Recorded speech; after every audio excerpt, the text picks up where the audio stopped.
New York میں بھی بھارت کے یوم آزادی کو پاکستانیوں اور کشمیریوں نے یوم سیاہ کے طور پر منایا، جس میں پاکستان کاکس کے چیئرپرسن شیلا جیکسن بھی شریک ہوئیں۔ اپنے خطاب میں انہوں نے کہا کہ سیکیورٹی کونسل کو خطے میں 2 ایٹمی طاقتوں کے درمیان کشیدگی کم کرنے کے لیے کردار ادا کرنا ہوگا۔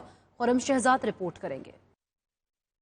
نیو یارک میں پاکستانی اور کشمیری کمیونٹی نے بھارت کے یوم آزادی کو کشمیریوں کے نام کرتے ہوئے یوم سیاہ کے طور پر بھرپور طریقے سے منایا۔ احتجاجی مظاہرے میں پاکستان کاکس کی چیئرپرسن شیلا جیکسن نے خصوصی طور پر شرکت کی۔ کانگریس ویمن نے مزید کہا کہ امریکہ کو کئی دہائیوں پرانے اس مسئلے کو حل کرنے کے لیے اپنا کردار ادا کرنا چاہیے۔ دنیا کو کشمیریوں کو حق خود ارادیت دلانے کے لیے آگے آنا ہوگا، کیونکہ یہ معاملہ 2 ایٹمی قوتوں کے درمیان ہے، جس کی وجہ سے پورے خطے کا امن خطرے سے دوچار ہے۔ To the region, traveled to Bangladesh, India, and to Pakistan.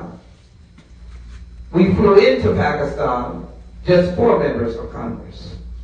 And so my history has continued from that moment. That is the late 1990s, even before the organizing of the Pakistan caucus.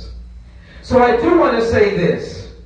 It is important that you are engaged in the 2020 elections, recognizing that the House and the Senate and the Presidency of the United States. Sheila Jackson نے مزید کہا کہ کانگریس میں Pakistani cocks پرانے cocks میں سے ایک ہے۔ اس کے ذریعے امریکہ میں پاکستان کی بہترین لابنگ کی جا سکتی ہے۔ اس پروگرام کا اہتمام امریکہ میں پاکستان کی متحرک شخصیت طاہر جاوید نے کیا تھا۔